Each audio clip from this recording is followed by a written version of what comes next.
Ladies and gentlemen, welcome into your weekly dose of college football. I wanted to start up this series again. I did it a little bit last year, and basically what this is just once a week I randomly will go through Instagram, find different pictures relating to college football, and then react to them. Just kind of a once a week fun little thing to do. And we're about a month away from week 0, I think, right around there, maybe even less than a month, I think. So we're getting close, and I just wanted to, I've got about 15 pictures, random stuff. I actually want to full screen this one. So guys, this is a mock model of a potential 16-team playoff. This is what Gene Smith was talking about yesterday during the Big Ten Media Days, and this was, I believe, from 2 years ago. So the reason you don't see a team like Michigan in there is because this was from 2 years ago. But my instant reaction looking at this, I mean, how amazing would this be? How fun would it be? Ohio State versus Coastal Carolina, A&M versus Indiana. Yeah, this was 2020 because it has Indiana as a 12 seed. This would just be so fun, man. Like, seriously, on-campus games. Personally, I still like the 12-team model with the first 4 teams getting byes, but either one of these. Could you imagine how fun college, if this was our playoff format going into this year, how much fun would that be, predicting this? Like, it's such an obvious choice. Programs make way more money. Games at the end of the season matter. Every New Year's 6 game matters. It is so obvious. Take away one regular season game to facilitate the extra games that would be played. This is so obvious. It's an absolute no-brainer. I wish they would have instilled something like this by 2023 or 2024. It's such a shame we have to wait until 2026. But either way, guys, I just thought that was so cool to look at all those matchups and stuff, and that is meaningful football. That is a legitimate college football playoff 16-team format in super high depth. It's so cool. But let's move on to the next thing here. We've got the top offensive trios, and guys, I don't think it's been years since we've seen a triple-headed monster like Ohio State has this upcoming season. You've got the Heisman Trophy favorite. You've got, arguably the best running back in football. You've got the best receiver in football. JSN, Trevion, CJ Stroud. It's crazy. They have USC at number 2. I didn't realize Travis Dye had 1,200 rush yards last year with Oregon. I thought it was less than that, so he is a good player. Jordan Addison, they bought him, whatever. Caleb Williams, the transfer. Texas, number 3. How good is Quinn Ewers? His first year starting, we'll see. Bijan is obviously amazing, and then Xavier Worthy, what an unbelievable true freshman season he had. Alabama at number 4. I will say this, if there's an argument to be made for Ohio State to be ranked above Alabama in the preseason poll, it's this. I understand Alabama has a better defense, Jordan Battle, Will Anderson Jr., but you look at the comparison between Ohio State, and Alabama. They have Bryce Young, but Gibbs is a transfer, Burton is a transfer. Both of them are not proven at all. It's clear Ohio State's offense is better, but I'll give you Alabama's defense, at least right now, is better than Ohio State. And then how about Wake Forest with A.T. Perry and Sam Hartman? I think Wake Forest is going to have a worse year than a lot of people think. A lot of people are expecting Wake Forest to be really good. I'm not buying it. Another team that caught my eye, Oklahoma. And I love Marvin Mims, the receiver. Marvin Mims, Dylan Gabriel, Eric Gray. And then you've got Kansas State, the Adrian Martinez transfer, and then Deuce Vaughn, who had like 1,400 rushing yards last year. So very interesting. This is pretty crazy. So this is Tennessee versus top 10 opponents since 2007, and they're 0-39. If you were to ask me, what is Tennessee's record versus top 10 opponents since 2007, I would probably say they have at least 4 or 5 wins, just based off the fact that they have great home field advantage, and you would think they'd win some random game against Florida in 2011 when Florida was a top 10 team, but they're seriously 0-39. Now, I guess you could say they're due But that is just remarkable that is the case, that they are 0-39. They do not have a win against the AP top 10 team since 2007, if I'm reading this correctly. So that is crazy. Next, we've got another Instagram post. They normally do this. Pick a trio. We've got Tagovailoa, Bijan, and Keyshawn Butte. Keyshawn Butte is a beast. Or the second trio, Malik Cunningham, Trevion, and Jordan Addison. It's obviously B, guys. It's not even close. Malik Cunningham is a perfect dual threat quarterback. Tagovailoa is good too. I think Trevion is slightly better than Bijan. And then Jordan Addison is better than Keyshawn Butte, in my opinion. This is Clemson's record versus top 10 opponents in the last 5 years. They are 10-5. Oh, this is what. So you guys remember that ACC game, Lamar Jackson, Deshaun Watson in 2016.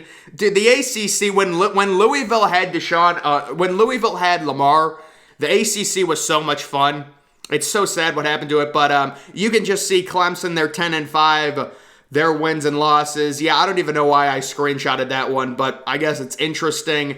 Preseason ACC power rankings. They've got so I don't agree with this at all. Wake Forest at number 3, that's too high. Pittsburgh at number 4 is too high. I would move Miami up to 2nd and bump NC State down to 3rd. I would move Virginia at least up to 4th. They're one of my most underrated teams, under the radar teams for 2022, returning Brendan Armstrong, returning all those weapons. They're going to have a great offense, and they've got a very manageable schedule. So I think, Wake Forest is very overrated here. I would move them down. Pittsburgh as well without Jordan Addison. Miami, I think, is going to be really good. My only concern with Miami is the receiver position. You've got a good quarterback, Tyler Van Dyke, but you really didn't get anyone from the portal.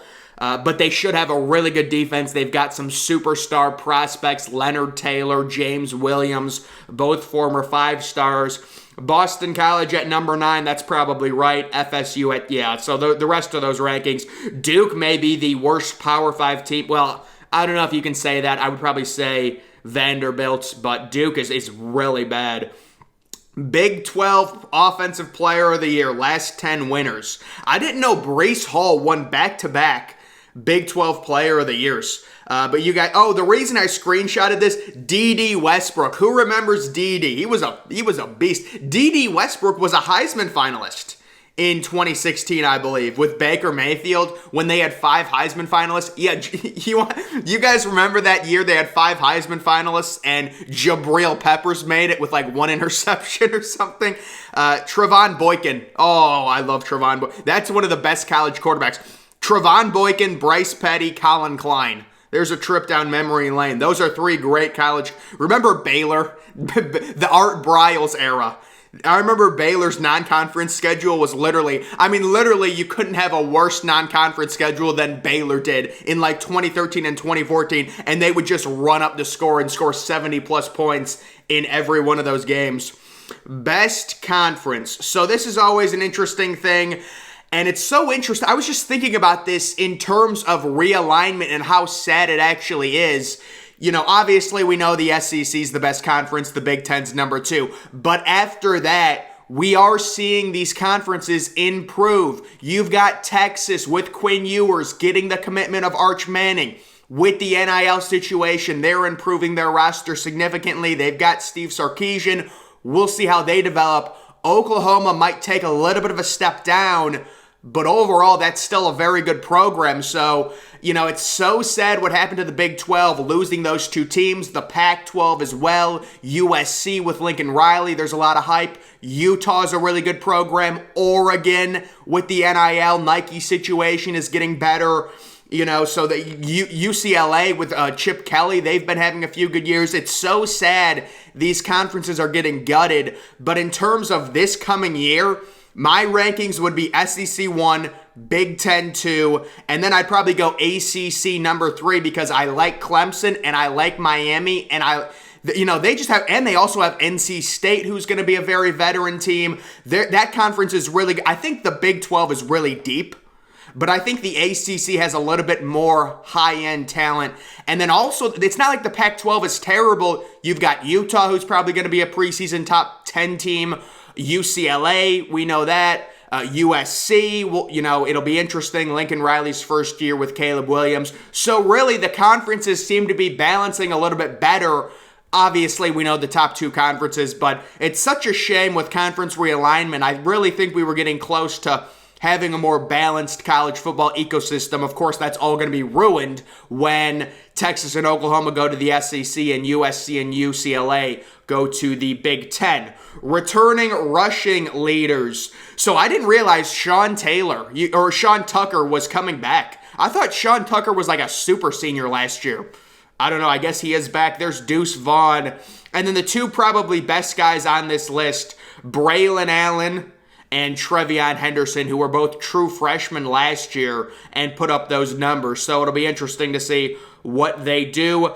Top 10 win percentage all time since 2010.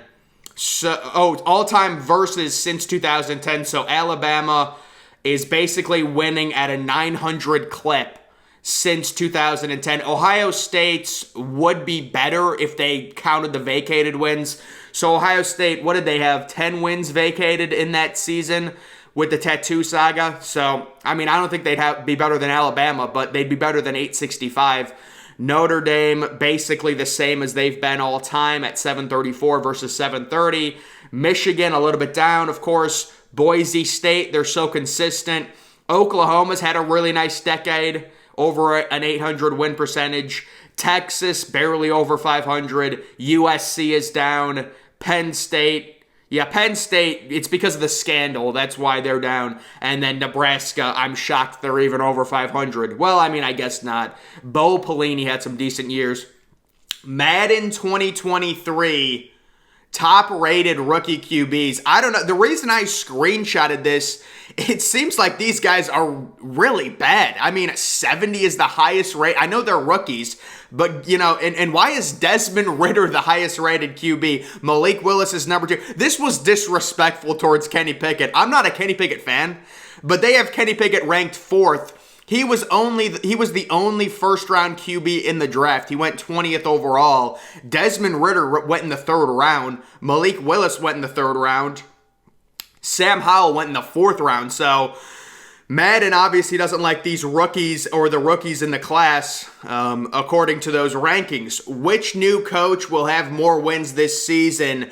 So I think these programs did a really good job with their coaching hires personally. We'll see with Brett Venables. He's a little bit older, but Oklahoma should be fine. They've been recruiting really well on the defensive side of the ball. Mario Cristobal is a home run hire for Miami. Marcus Freeman is a home run hire for Notre Dame, although I think they lose 3 games because they have a tough schedule this year. Brian Kelly, horrible. That's the one that's really bad. Just a terrible fit for LSU, especially with the NIL.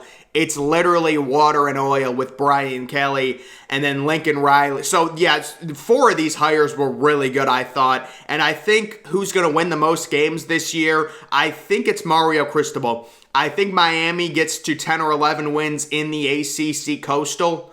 Lincoln Riley will probably lose 2 games or so. I think they might lose at Utah his first year. Marcus Freeman, it's the tough schedule. And then Brett Venables is kind of the wild card. We'll have to see. I think LSU will probably lose at least 5 games personally.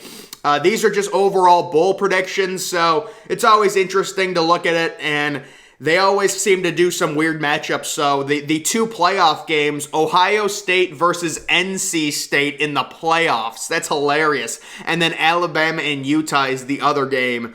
And you can see the other New Year's 6 games. Notre Dame versus Miami. That would be a spicy matchup. Michigan versus USC. That's a great matchup. Houston, Arkansas in a New Year's. That's a game that would get horrible ratings. Houston versus. But I do agree. The one group of 5 team that will make the New Year's 6 games is Houston. They are one of the most underrated teams. They return an elite quarterback. The AAC is wide open this year. Cincinnati loses everyone. I agree on that 100%. Oklahoma versus Georgia. That's a really good matchup. What is that bowl? What is that? I'm not even sure. They keep changing the bowl names. It's so annoying. Tennessee versus Penn State. That's a good matchup. Wisconsin versus Ole Miss. Oregon versus Texas. would be a fun one. Purdue versus LSU, and then Michigan State, Wake Forest. So there are good matchups. Clemson and A&M. Unfortunately, like if Clemson and A&M faced each other in the Tech Slayer Bowl, you would have players sitting out. That's the thing we're trying to avoid. And then, so this person just went all out and literally predicted every single bowl game matchup. I mean, they've got the Quick Lane Bowl. Northern Illinois versus Maryland. Maryland would destroy Northern Illinois. Maryland's going to be decent this year, guys. That's disrespectful. Seriously. And you can see Old Dominion versus Miami of Ohio. Just an unbelievable prediction there. We've got more predictions. The Minnesota football projected to go 11-1. You know what? Mo Ibrahim, Heisman winner. But no, I honestly, it'd be hilarious if Minnesota did really well. They do have a relatively easy non-conference schedule. Who is that second team that they face? Is that Gonzaga? No, it's not Gonzaga, but it looks like their logo. I don't know who that is. But their one non-conference game is Colorado. I believe they face Colorado at home. So if they go 11-1, I'd be shocked. You know, you're talking about maybe they'll probably lose to Michigan State, Nebraska, and then probably Wisconsin, maybe Iowa as well. But you know, we'll see. They've got a really good running back. Ohio State preseason projections. You know, that's exactly what I think. 12-0, 9-0 regular season. I do not see them losing a game going into the playoffs. So, guys, I believe that is it for this update. If anyone sees any interesting graphs on Instagram or whatever, just send them to me via Twitter, and I'll react to them in my weekly dose. Again, guys, this is just one video every week. I find stuff off of Instagram and I react to it college football related. That's why it's called Weekly Dose of College Football. But either way, guys, that's going to do it for this video. Make sure you're following me on Twitter. Link to that's always in the description. I'm, of course, the Depressed Ginger. Thank you for watching.